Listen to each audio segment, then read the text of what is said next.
It's another edition of the On the Mic podcast, and with Bellator 275 not only taking place this week, but taking place in Dublin, Ireland. If you watch the show, you know we just talked to Danny McCormick this week, and possibly more as we head into a busy weekend of combat sports. So I had to go across the pond. I hate that cliche, but I had to do it. I had to go across the pond and talk to someone who I have a lot of respect for in this business. You can follow him on Twitter at Andy STE123. You can catch him on Severe MMA and My MMA News, as well as his podcast. I'll have him talk about that. He's the one and only Andy Stevenson. Sir, how are you? How's it going, Mike? Thanks for having me on. Appreciate the invite. Yeah, absolutely. Like I was telling you off camera, or off air, I should say. I was a little jealous. I was like, damn, we got a really good one over at My MMA News covering the fight game overseas. Obviously that's a big thing over there, right, in Ireland. And I always make the joke whenever I talk to anyone from there. Like, I know I don't look it, but I am part Irish, and I'm born on St. Patrick's Day. So there you go. That's the double whammy there. Even though I'm not full Irish, I really do personally feel a connection, and I almost feel a responsibility on this side. And even though I'm not full 100%, Irish, but to cover it in a different way than just your average combat sport journey, right? Like, the Irish and fighting have been linked together through the history of time. What was it like for you? And when did you know you wanted to cover this sport and get into, covering MMA? Yeah, man. Well, firstly, it's good to have be speaking to one of my Irish brethren from across the pond. And yeah, I think a lot of people, I actually used to live in the US, and anyone you'd go in and talk to, they'd say, oh, I'm Irish or everyone has a connection to Ireland in some way. But I think it's just part of the culture, and the fact that so many Irish emigrated, in centuries gone by, that there is still a close connection. And as far as how I got into, I guess, covering fighting, I'm one of these McGregor blow-ins, to be honest with you. I didn't grow up watching fighting. I watched a bit of pro wrestling back when I was a kid. But for whatever reason, fighting, I was always the little kid in school, right? So I'd be kind of seeing, back when I was in school, I'd be playing almost like fantasy fight matchmaker in my head, but it wasn't around any actual fighters. It was like a guy in my class in school or something. And this is what I'd be thinking of. So I guess the drama of the fight game drew me in. And look, with the rise of Conor McGregor, with it drew a whole new, crew of fans from this country. My dad used to watch The Ultimate Fighter, I remember, back in the day. And I would see that on occasion when he'd be watching it. But I never really got into MMA as much until basically Conor McGregor came along. But when he came along, I feel like there was a lot of fans who kind of just jumped on the big McGregor bandwagon. And I'll admit, I was one of them originally, but very quickly I kind of shifted to thinking, well, hang on, there's Conor McGregor, but what about Paddy Holohan and Cathal Pendred and Ashley Daly and all these other guys? So it was Conor McGregor kind of got me in, but I kind of quickly diverted. It took a left turn, and from there I've just slowly been going deeper and deeper into the regional scene. The likes of watching guys coming up on Cage Warriors, or we're going to talk about Bellator today. And just this past weekend, I was covering the first ever IMA. So IMA are the Irish Mixed Martial Arts Association. MMA isn't a sport in Ireland. It's not recognized as a sport yet. So there is no official accredited body, but IMA are aligning themselves with, say, the likes of the IMAF tournament and that association. So they put on their first national championships this weekend. So I was down covering that. And, now I'm kind of digging into the weeds even more, looking at the amateur scene. So the more I kind of watch MMA, the further I get away from the likes of a Conor McGregor and the big UFC fights, which I still, tune into. But it's, for me, my passion is more about Irish MMA. And that's one of the reasons, I wanted to reach out to you. I mean, I'll say this, I've talked about it a lot, but it's our first time talking. I'm the same way. I was honestly, I was the guy who, over here in America, we got the 3 or 4 major sports, basketball, NFL, NBA, MLB, and then you have, NHL for the hockey fans out there. And for me, growing up, I wanted to be a part of, that stuff. I knew I wasn't going to play because of my small stature. I couldn't go pro. Sorry, Mom, but you're not getting $1 million house. And, for the longest time, I'd watch Floyd Mayweather in boxing, but that's it.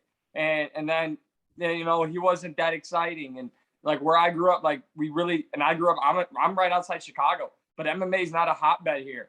So because we had the Bulls and the Bears and we had Michael Jordan and all this, so I was kind of closed off to it.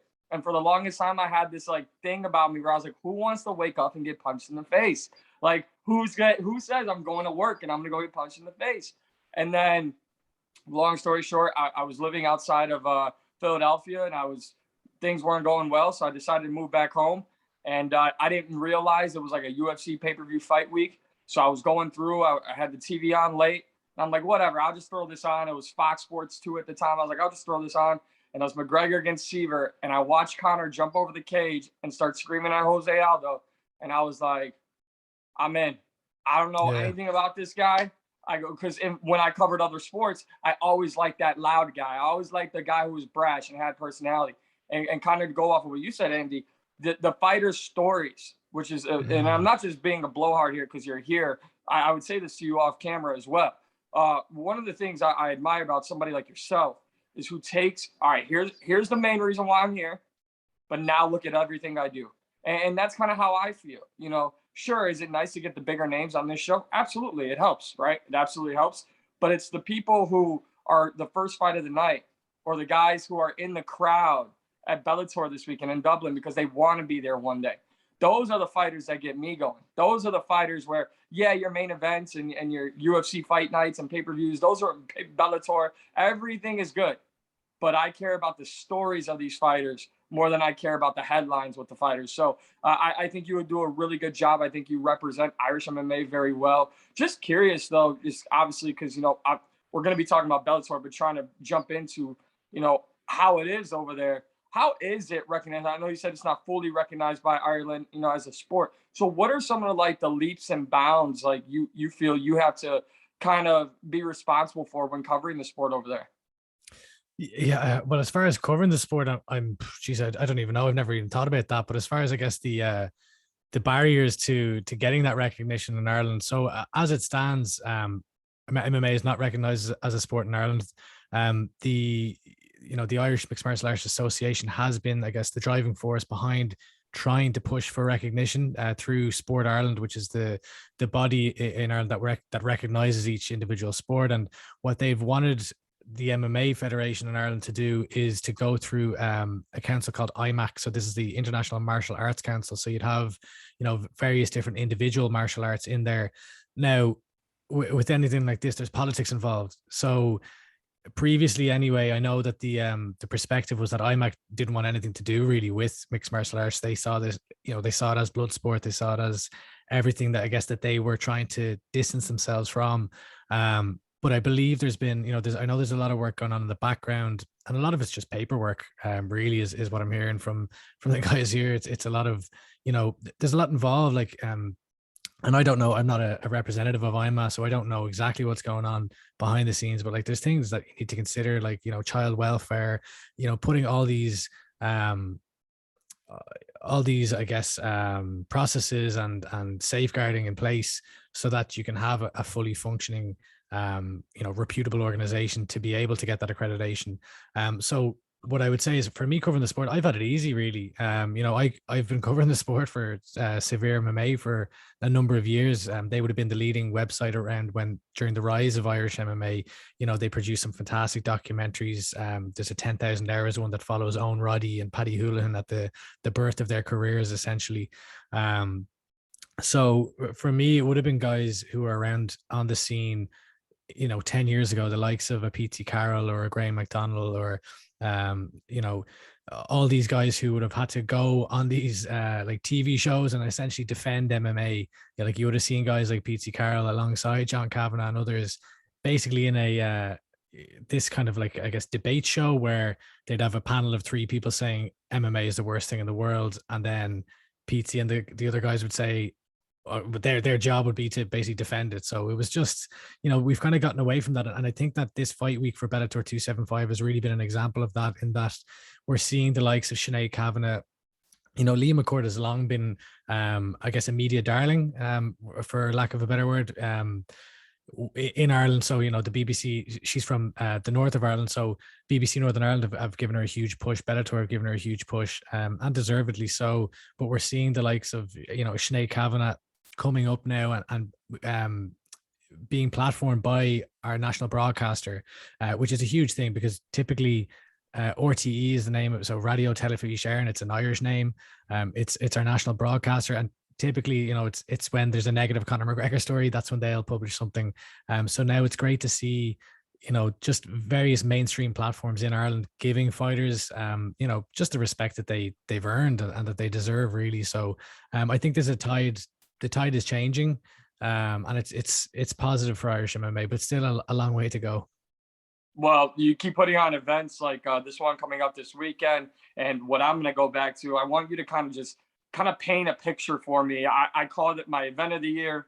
I called it Peter Quealy's walkout was my walkout of the year. Bellator 270 last year. I still get goosebumps. You know, I'm a crazy person who doesn't get excited to just go out and have drinks with friends. I need like fighting to kind of motivate. Like if I want to go out and have a good time, I'm pulling that card up and I'm watching the James Gallagher walkout and I'm watching the Peter Quealy walkout. I'm having a drink at home and then I'll meet everybody out. Like that's the thing that event gets my blood going more than most things I've seen in quite some time. Take me back to that event if you can at Bellator 270 and just kind of talk about, I mean, not only, okay, yes, we had things didn't go the way of those, you know, those two guys, you know, in these big spots for that Bellator card. But we're coming out of, for me, why I loved it so much. We're in and out of a pandemic. You know, we're in another country where a lot of these big promotions aren't going many places these days because of the COVID pandemic. And then not only that, you go there, you put on an incredible show. You have great fights, incredible walkouts, memorable walkouts. What was that night like? Yeah, it was incredible. Like I've kind of got goosebumps even listening to you talking about it there. And every time I go back and watch that Peter Quealy walkout, it gives me goosebumps again. It was kind of, as you said, you know, we had just come out of it. Ireland had a really tough kind of pandemic in this, you know, everyone did, of course, but the lockdowns were quite strict over here. So there was a real around that time, there was a buzz of people just wanting to let loose and break free a little bit. So it was, I can't remember now if it was restricted attendance. I think there might have been some restrictions still, but I mean, just the atmosphere was incredible. I wasn't there when the UFC came to Dublin, you know, that iconic night in 2014, 2015. I wasn't there when, you know, when Aisling Daly immortalized the zombie walkout for the first time, and the badness, you know, the torch has been passed over the years to Peter Quealy, but like, I don't think I can describe what it's like because well, I don't know. Like it's the thing is though, when you watch it, I do get those goosebumps again. Like, and I think it transcended not only. I don't think you had to be there to fully. Well, you did have to be there to fully experience it, of course, but you could still get a sense of just how big the moment was. And it's been like that every time Peter Quealy's walked out to that song. The crowd were just like, the crowd were electric. I remember from the very first fight of the night, there was a young SBG fighter making his debut, and you know, the pop that he got when he walked out was, I was looking around like at a half empty stadium, if you know, people still filtering in, and it was boisterous. So by the time, like, I know the results didn't go the way the Irish fans would have liked, but there still was a lot to get behind. Like Kieran Clark was losing a fight. He's a young undefeated Irish fighter, and he was losing a fight, and it got to the third round and he managed to pull off this comeback submission, and you know, he brought a massive crowd down with him, a traveling support from a place called Drogheda, which is about maybe an hour north of Dublin, and like the crowd went wild. He was up on the cage. Like, it was one of those, it felt like a big moment. Similarly, Danny McCormick, she was Danny Nealon at the time. Danny McCormick, she got married recently. You know, she had a big win. Pedro Carvalho he's not Irish, but he's, you know, one of our adopted fighters. Has been training at SBG Ireland for a good while now. He had an insane fight with Daniel Weichel and got the win there. So it was an incredible night. Obviously, the results, it would have been great for the Irish if Quealy had got the job done and if James had won. But the atmosphere I don't think I'm biased when I say this. I just think the atmosphere with Irish crowds are like no other in MMA. Yeah, no, I couldn't agree more. I really don't know. I mean, I think maybe it's very hard to like compare it, right? I would almost say like Mexico and soccer fans. Like it's very, very hard to put a full country with one sport, because everyone's got allegiances and all that. But just before we break down this card, because there was breaking news before we got on today, I'll have you talk about that a little bit. But what does it mean? I know you said it's not recognized by MMA is not recognized as a sport, right? But you couldn't tell me that watching Bellator 270. You couldn't convince me that this isn't almost a pastime for you guys, for everybody there, for the Irish, right? That this isn't their passion, that this isn't in their blood. Like I said when you first got here, fighting is in the Irish blood. What is it, if you can put into words what it means when there's these big fight nights? I know we have Katie Taylor coming up. Obviously, we have Bellator 275 coming up. And obviously, it feels like every time Conor fights, even though it hasn't been that many times recently, it should be a national holiday over there in Ireland. So what is it like? What does fighting mean to the people of Ireland? I don't think it's just fighting. Like, I know we're talking about fighting, but I think if you look at Irish support, Ireland has, through our history, we've been kind of like the underdog, the little guy in the corner, who's just, look, we were oppressed by the United Kingdom for over 800 years. So I think generationally, there's this just chip on our shoulder a little bit when it comes to anything. We're never the biggest, we're never the strongest, or most of the time we're not anyway. But for whatever reason, especially in boxing, we've managed to find success. And you see this in other sports too. Like when the rugby team is playing, if they beat New Zealand recently, and they get a massive amount of support. When the Irish soccer team is playing, they're usually absolutely terrible. But the support that goes over to will them on at these tournaments is, we almost pride ourselves on being the best supporters or this or that. And I think it's just a lot of national pride. I don't really know. It's got to be from the history. I don't really understand where it comes from.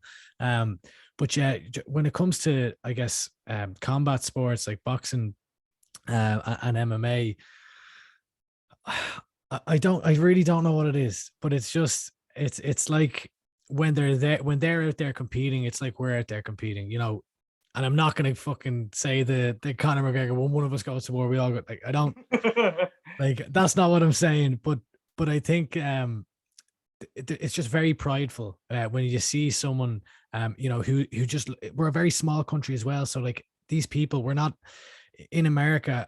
I feel like there's probably, because of the size of the country, there's more of a detachment from the celebrity status of these fighters. Whereas, you see it's Katie Taylor, like you could see her down the shops, like just buying her milk and bags of tea and sugar. Like these are just regular people. They're one of us. So I think that because we're a small country as well, you don't get as detached. Obviously, Conor McGregor's, I would say, probably an exception to that rule. But these, you could run into these sports stars walking down the street, and you could have a chat with them. So I think that's kind of where the bond, I guess, comes from. Man, I gotta say, if that's the case, I think I'm gonna move. If that's the case, like, and I can just cover the sport, and all the great fighters locally are gonna be open and available. I mean, I'm not gonna hunt people down like TMZ in the supermarket, but if it's easier, I mean, sign me up. I mean, you talk obviously Conor, that's one thing, but over here in the States, like, let's just use yesterday was the NBA All-Star game. You couldn't come close to anybody in that NBA All-Star game, even if you were covering the sport of basketball. You can't come close to them. You get in with a team and they're like, yeah, so you could talk to like these 7 players, but our 3 stars, you can't. You're like, but they're right there.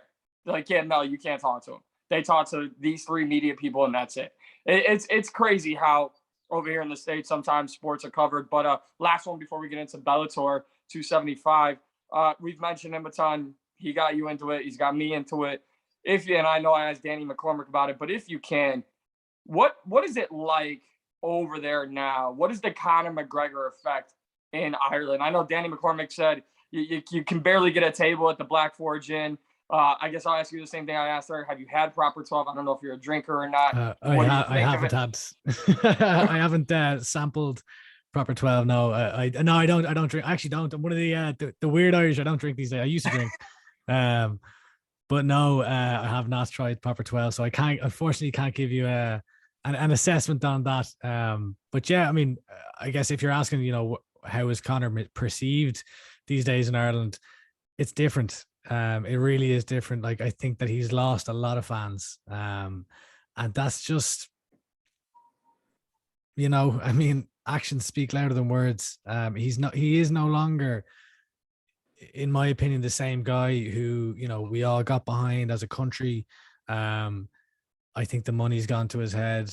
And look, he's a young guy who made millions and millions and millions and millions. How could it not?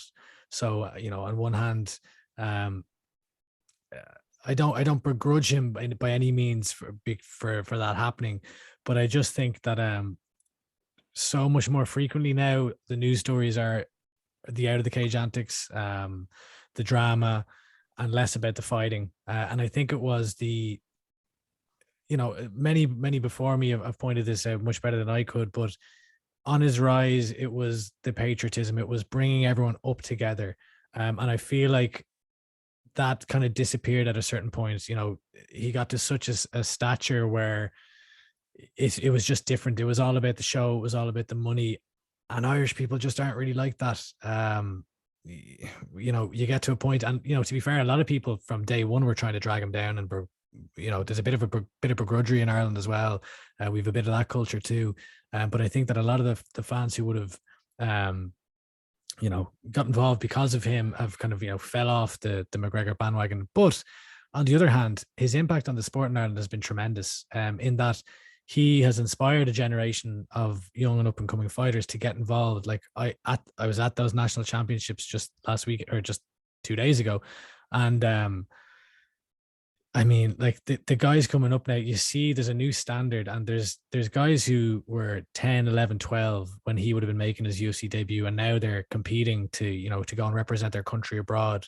And you're seeing the sport in Ireland it used to be very Dublin centric, and now you're seeing clubs from all over the country getting involved. So it's a much more widespread sport now in Ireland. So, I don't think it's all negative with Conor, but it's just very, very different. Yeah, and I want to hit on that real quick, and then we'll break down this card. But I think that's a very well way to put it, right? And honestly, whether you're a fan of Conor or not, obviously I am. I mean, he got you in the sport, you got me in the sport, right? It's okay to separate your fanhood and appreciate the other parts of it, right? So yeah, if you're someone who, like I was, like, he was so humble, at least spoke that way, fought for what I always say is a greater purpose, right? Like, when you see it's more about, or it's more than just about a victory for these fighters, that's passion. That's something I can get behind. There's bigger meaning to it. And that's how Conor's career started off. And listen, I'm not going to hate a guy who's made millions of dollars, right? Like, I mean, I think the Floyd fight absolutely changed everything about him, whether it's as a fighter or as a person. And you know what, to his credit, if I could do something and not get hurt doing it, and I could take somebody's blueprint and find out how to make $150 million, I would also become friends with Floyd Mayweather after a fight. Like, I just would. Like, it's just, if you can get me $150 million, I will figure out a way to learn from you. So I don't hate him for that. But I would say, as someone who got into the sport and was a huge fan, it also flipped. Like, when you're getting sick of the antics, and it's okay to get sick of the antics, it's okay to criticize a guy who's gotten you into all this stuff, because it becomes even more, I would say, appropriate to not root for their downfall, but you see the rise of Dustin Poirier and what those two fights did, in their trilogy for him recently, and how everyone was crowning Dustin the uncrowned champ. And yes, things didn't go his way, but Dustin's beloved now.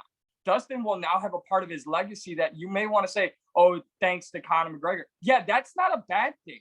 Same thing with Khabib Nurmagomedov. People never gave him his due, his respect, especially on the casual side. I'm not saying everyone didn't give Khabib his respect, but in the general population, the general consensus for how he was perceived, not until Conor went batshit crazy and Khabib humbled him inside the cage, then Khabib was given everything that he deserved as far as public respect. So listen, if Conor wants to just continue his out of cage antics and continue this negative narrative, that's on him. But I would urge, fans, and just like you're saying, Andy, like, it's okay to now root for the other guy.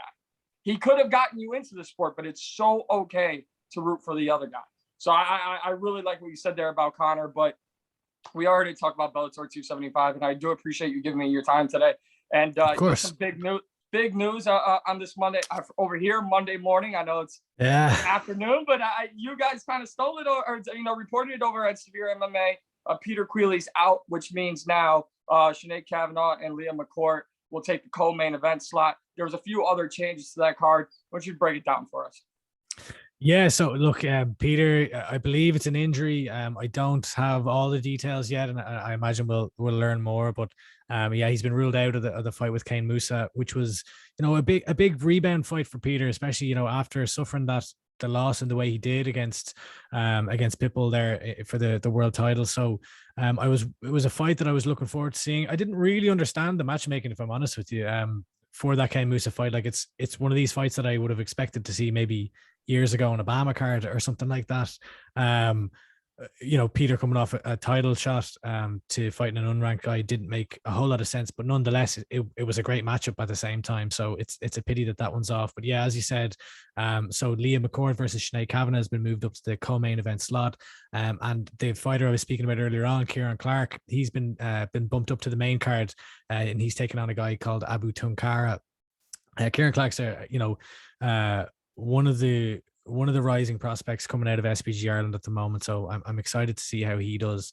But yeah, I mean, we've got a great card in our hands, and I think every second fight, if not more, is involving an SBG Ireland fighter. So John Cavan is doing good work getting his fighters in there anyway with into Bellator. Yeah, he absolutely is. Obviously, I know you could break down the card as a whole. Just very quickly, let's talk about this main event. Austin Vanford going for the middleweight title against Gegard Mousasi. Kind of a little, I'm not going to lie, kind of strange, right? Like, we don't really have the Peter Quealy effect in the main event, but a good fight nonetheless.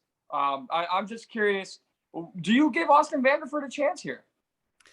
I mean, I do, but it's one of those ones where, like, to be honest, I haven't really looked too much into. It's funny, like the main event, I haven't looked too much into, which is when it's such an Irish focused card. Right. But when I think, when you think of Gegard Mousasi, what, he's 60 something fights, how many fights do you have now? Or 57 fights in his pro career. He's seen it all. He's seen every, every style you could possibly come up against. He's experienced it. So to have that level of experience, you're kind of looking, saying, well, okay, well, does this guy have a chance? But I mean, Austin Vanford has looked fantastic. He's looked very, very good, and undefeated guy, number one ranked, next one up.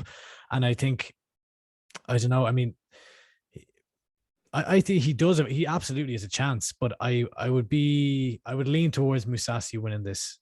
Purely, I just think he's got so much experience. He's so good. We know just how good he is, and I mean, like, even his last three fights, like Douglas Lima was at the top of the division, beat him. The John Salter one. Yeah, I mean, Austin Vanford definitely has a shot, but I would be picking, or at least leaning towards, Gegard Mousasi. Yeah, see, this title fight, even though he's in another promotion, before UFC 271, I did a preview show with John Anik for that, and he said, I think Robert Whitaker would have to be more perfect, even if he has more ways to win. And I kind of resonate with that into this. I think Austin Vanford's going to have to be damn near perfect to beat Gegard Mousasi, and that's not taking away from Austin Vanford. Mousasi may have more ways to win, but I think if Austin Vanford goes in and he, execute a perfect game plan, I think we could have a new champion. But I feel like he's probably got to keep him down, right? Like, he's got to get the takedown. Oh yeah, keep him on his he's going to have to execute wrestling. There. Yeah, Gegard. I mean, you don't want to stand. And to be fair, he does have that style, which is, that kind of is his bread and butter. So you never know. Yeah, no, I'm excited just to see, because I think sometimes, and maybe I'm stretching it here, but I think sometimes it's these fights that can make or break these fighters, right? Austin Vanford, like you said, undefeated, young fighter, number one contender. I mean, this is a fight where, yeah, you're going up against a veteran with 57 fights, but that also means they've had a lot of damage throughout their career. And we know Gegard Mousasi has gone through some wars. So not necessarily saying that there's a weak chin on either side, but what I am saying is he's the fresher fighter of the two. And yes, there's an experience factor, and that can't be discredited either. But I look at this fight, and it's like this is the opportunity for Austin Vanford to go and take it. And if you take it from a Gegard Mousasi, well, now your championship legacy starts off on a perfect foot. Honestly, it does. So, and maybe there's no pressure. He's fighting in Ireland. He doesn't have to worry about family and friends and all this. He can literally just fly in, do what he's got to do, make his weight, and get to the fight. So who knows? Maybe this is a fight that it's a close fight, and Austin Vanderford continues to stay at the top of 185 there in Bellator. Maybe it's a fight Austin Vanderford wins, and we have a new champion and a new legacy. Or this could break an Austin Vanderford, a young fighter, undefeated. He gets an early title fight opportunity. If he doesn't go his way, I mean, we'll see what happens. But you tweeted it out again at Andy STE123. I love the Twitter handle, by the way. You called it the people's main event, and I mean, you can't disagree with it, right? Sinead Kavanagh, Leah McCourt, set the stage for us, Andy. Yeah, I mean, it's just a massive moment for women's MMA in Ireland. We've got Sinead Kavanagh. She's just coming off her title loss to Chris Cyborg, and Leah McCourt, who Leah McCourt has been a prospect for a long time. She won the IMAF World Championships. Actually, they both did. So at the amateur level, Sinead Kavanagh, she lost in the final of the IMAF Worlds, but then her opponent actually failed a drug test. Post fight. So she was awarded. So they're both gold medal winners at the IMAF World Championships as amateurs. And now they've come up. They haven't been direct training partners. They haven't been from the same gym. Sinead Kavanagh comes from SBG Ireland. Leah McCourt is Team Tara's BJJ, and she worked with SBG Charlestown for a little bit. But they have sparred each other. Both 145 pounders. There's not that many in Ireland, so they've travelled up and down. Leah's from the north of Ireland, and so she's travelled up and down to Dublin to spar Sinead Kavanagh. So they're very familiar with each other, and they've a lot of respect for each other. And from Leah McCourt's side of things, when we look at the Bellator women's 145 pound division, there's a big gap in experience level between the top and the rest.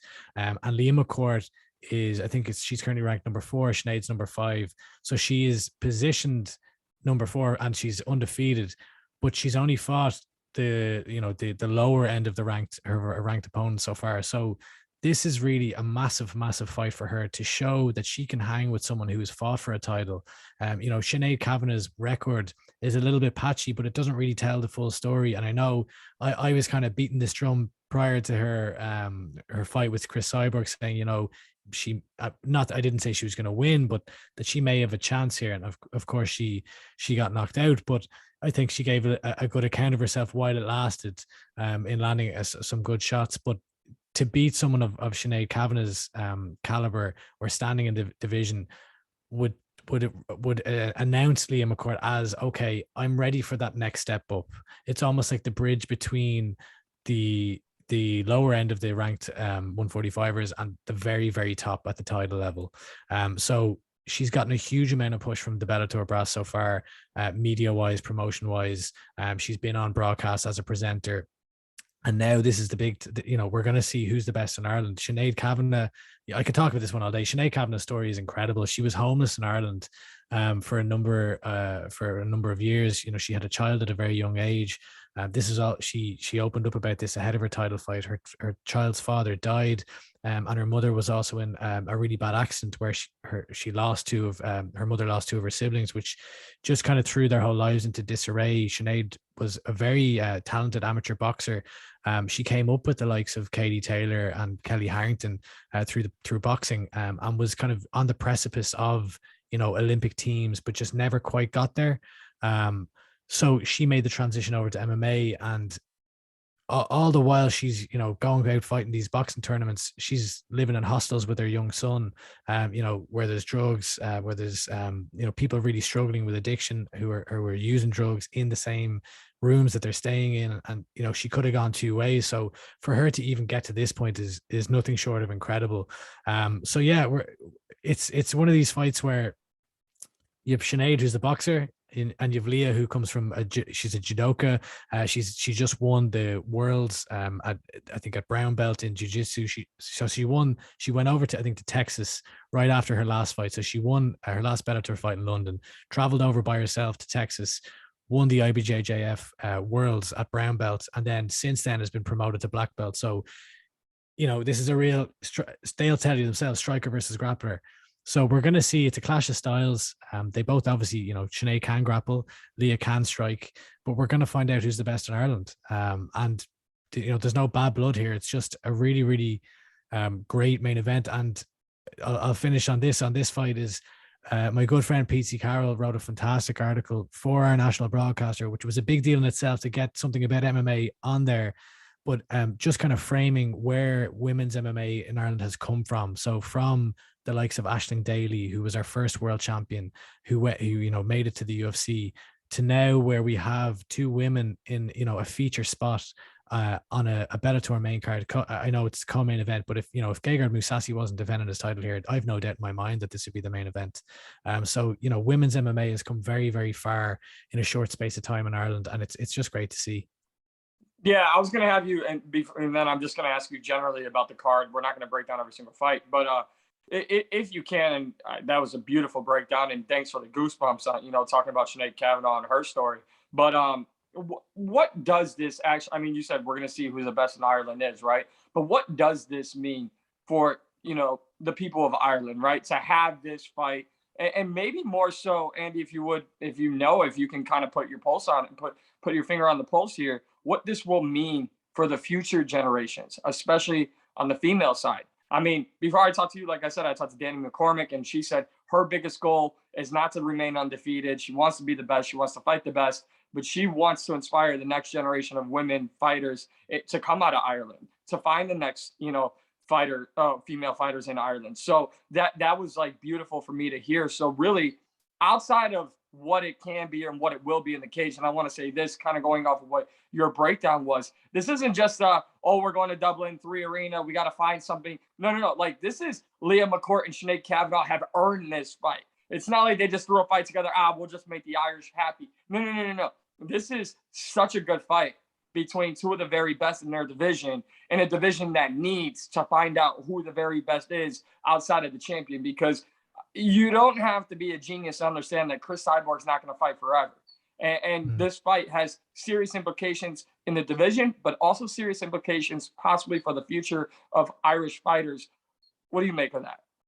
Yeah, I mean, like, it's also a fight that was inevitable. We've known they've been in the same division for a while now, so we knew they were eventually gonna collide. And when it came to, I spoke with both fighters for my MMA News a while back when the fight was announced, and it wasn't a case of they talked about this. It was a case that they got sent the contract, the name was there, and they said, okay, let's do it. So as far as what this means for either fighter, yeah, I mean, for Sinead Kavanagh, this is her opportunity to reaffirm herself as, I'm the top dog in Ireland, and I'm also here to stay at the top of the division. Leah McCourt has a lot of shine promotionally right now, and she can take that. And as far as she's concerned, she wants to get straight back. Like, it's nothing personal between her and Leah whatsoever. They've got tremendous respect for each other. But she wants that title shot again. She wants to, in her mind, with a few tactical changes, she could have another go at Chris Cyborg. Like, in her mind, she was like, if you talk to her, she says, I landed clean. Like, if you look at other Chris Cyborg fights, most people just shy away and they don't engage in a war. So, she stood toe to toe. Now she got knocked out, but she wants to get back up there and climb that mountain again. For Leah McCourt, as I said earlier on, this would be a huge statement to go out and beat Sinead Kavanagh. And if I'm honest, from speaking to people on the scene, most people are expecting Sinead Kavanagh to win. Whether or not that's rightfully so, SBG Ireland does have a large majority of fighters in Ireland, so maybe I'm just speaking to a lot of her teammates. But if Leah was to go out and beat Sinead Kavanagh, it would be absolutely monumental, and it would be her coming out party, not as a fighter who is there to be promoted, but as a fighter who is very, very talented and technically skillful. And then as far as, you know, what effect this would have in the next generation, I think we're already seeing it. I think not necessarily from this fight, but I think that there is a growing wave of Irish women coming up who they know that the opportunity is there. Like, they can do this, they can choose this as a sport.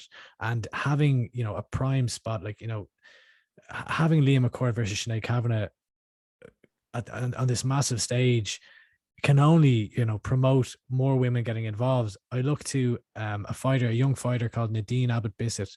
She's an amateur fighter coming out of Team Rhino, and she went over to the World Championships there in Abu Dhabi last month, or the start of this month. And she won gold at atomweight. She's just come back and at the national championships this weekend, she's won again. So she had nobody to face at her own natural weight of atomweight, so she jumped up to strawweight and took that gold. So, you know, we're seeing these fighters, and she looks tremendous for an amateur fighter. We're seeing these young female fighters coming through now. And I just think that there's going to be, you know, Aisling Daly opened the door, and now Sinead Kavanagh and Liam McCord have the opportunity to really just push it wide open. You know, the opportunity now is there. You don't have to be afraid, if you're a woman, to come and you know, take up MMA as a sport. You won't be looked down upon. You'll be treated as an equal. We know this now. Yes. I mean, dude, Andy, I could talk to you for hours, but unfortunately you have a schedule, I have a schedule, Yeah. and well, I don't really have a schedule. I'm going off of your schedule to make my schedule. I've got a little bit of time. Brian Moore, obviously there's Danny McCormick. Just, there's so many names on this card. If you just kind of put a bow on what Bellator 275 and the Irish fighters, like some of the things that you're watching for this weekend. Yeah, look, I've got a little bit of time. We can go through the rest of the Irish fighters. So look, if we go down the card, so we've got what have we just talked about? Sinead Kavanagh versus Liam McCord. So Kieran Clark, I think I've talked about him a lot. Yeah. Kieran Clark is a guy who's been around SBG a long time. He's from a place called Drogheda in County Louth, as I said, almost an hour north of Dublin, and he travels day in, day out. Anytime he's traveling up and down to SBG, he's got to take a bus. It takes him about 3 hours round trip, if not longer, to get up and down to training. And he's been doing this with his brother for years. And he's one of these guys that's just a really, really gritty fighter. You know, doesn't take any shortcuts. He had a fantastic fight last time out against Jordan Barton, and he just really showed his heart. So I'm very interested to see how he maybe makes adjustments to his style, because he was eating a lot of shots in that fight. And from I guess a judging perspective, what I found is a lot of fighters still don't understand the judging criteria, in that what scores for judges is damage. And he found out that he was 2 rounds down in that last fight, and he was saying, what, I had control up against the cage. You know, I thought my wrestling and positional work, it was, you know, was winning me the fight. And he now knows, okay, that actually doesn't score. So unless I'm inflicting damage on someone when I get to those advantageous positions, it doesn't mean shit. So I'm interested to see if he changes up his game at all, and you know, also if he's made improvements in his striking, because he was eating a lot of shots. But you know, he's got a bright future. So coming in 4-0 now, and now he's been bumped up to the main card. So a big opportunity for him. Brian Moore. What can I say about Brian Moore? I did an interview with Brian Moore before this fight, and it's one of them. I've always had respect for Brian Moore as a fighter. He's always been a fighter's fighter, an absolute gentleman of a human being, and a good family man. But the respect that I have for Brian Moore after this interview, he delved into the struggles that he was having ahead of his last fight. He went over to Russia to take on a young Russian prospect, and he lost the fight, but he was going through mental hell. It sounded like he was having panic attacks, couldn't sleep for something like 51 hours right before, waiting to weigh in. And he just seemed in a really bad way mentally. So since then, he's gone back. He started speaking with a sports psychologist, a therapist, and really been dealing with his mental health side of things. And from speaking to him, he says anyway that he's in the best place he's ever been in mentally, and that it's transcending over to his training and his fighting. He's a really, really slick boxer. He's got some of the best footwork and hands I've seen in Ireland from an MMA perspective. And I'm really excited to see, he's been one of these guys that will always go to enemy territory and fight whoever they tell him to fight. And for a long time, he's been calling for a ranked opponent, and he finally has that now in Jornal Lugo, who's number 9 ranked. So this is a big opportunity for Brian to make a statement and to show his caliber, because I feel like in Ireland we've known, how good of a fighter Brian is for a long time, but through picking up losses here and there, he hasn't been able to really affirm that on the world stage. I'll just keep going. So Yeah, Danny please. McCormick, Danny McCormick 5-0 undefeated. Danny McCormick, it's tough. So Danny McCormick's a strawweight, but there's not really any strawweights in Bellator, so she's kind of getting these fights, which is great.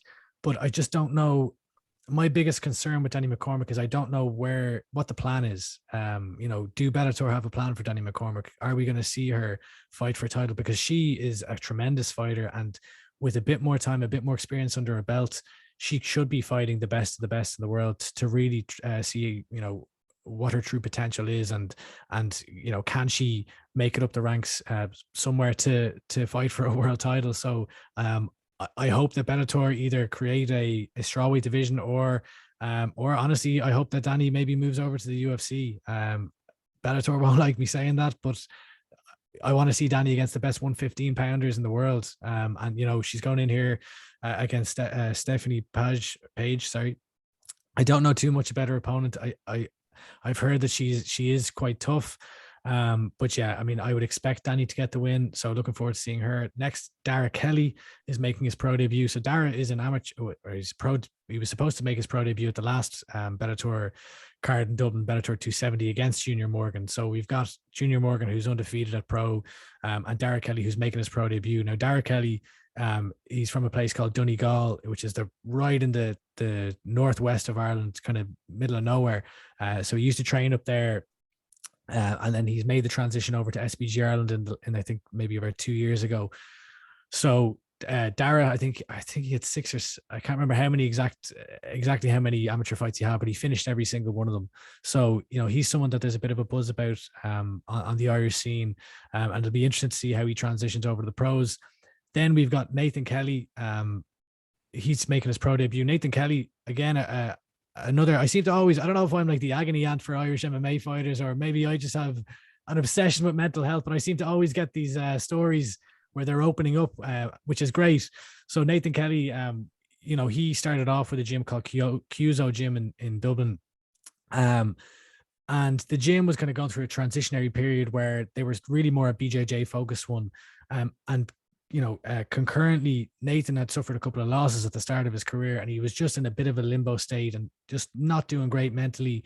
And his training really suffered. So he's managed to pull himself out of that rut, I guess, and really find he's in a good headspace and getting really good training. And he's a black belt in jiu-jitsu. And over the last year, he's had a number of emphatic knockouts. He had I think it was a 7-second knockout, followed by another first round stoppage to claim the Clan Wars title, which is a local title. And now he's making his Bellator debut. So this is a guy, black belt on the mat, but he also has really, really good hands. So it'll be interesting to see how he gets on. And then the curtain jerker, honestly, maybe the fighter I'm most looking forward to seeing how he does is Lee Hammond. Lee Hammond is a long time training partner, sparring partner for jiu-jitsu of Conor McGregor's. He would have had a lot of focus and spotlight on him at a very young age when he was a jiu-jitsu player because of his association with Conor McGregor. He won the world championships in the IMAFs as an amateur, but we hadn't seen him until he made his pro debut in almost 2 years.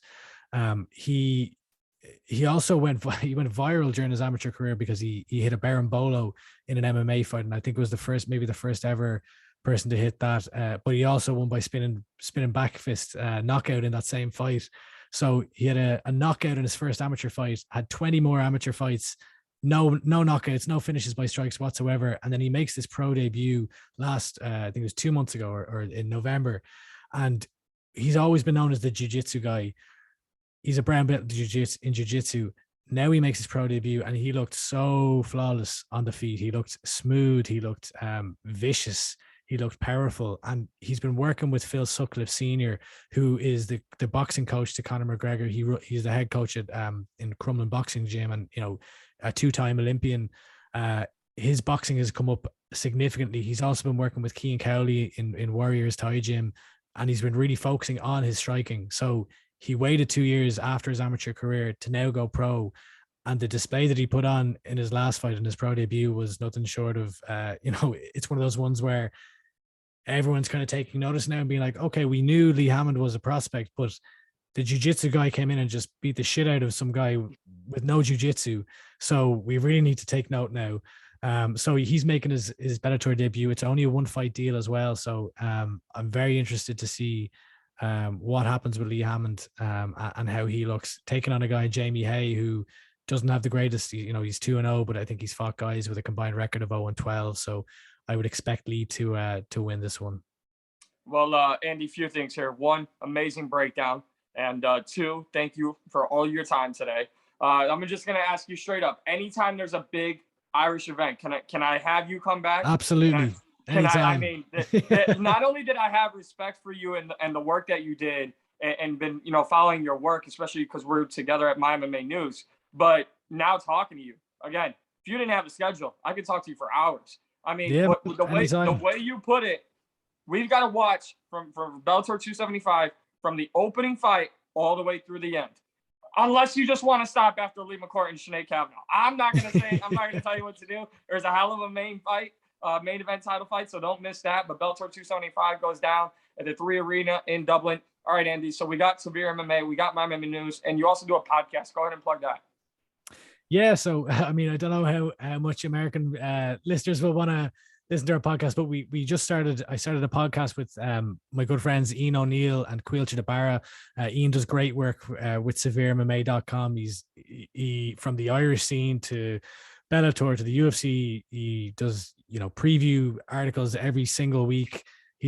The man lives and breathes MMA. And Quilcha Dabara is like an amateur MMA encyclopedia. He does some great work with the IMAF Federation also. So the three of us got together and said, look, our passions are Irish MMA. There isn't really, Severe MMA have the Severe MMA podcast, but that covers everything. So what we wanted to do was really give a platform to the local scene and to have fighters on, to have coaches on, and to really just spotlight the shows that may not be talked about as much, the regional shows that are taking place. And the Irish scene is booming right now. So it's a podcast called The L Triangle. You can find it on YouTube. You can find it on Spotify, iTunes, all audio platforms really.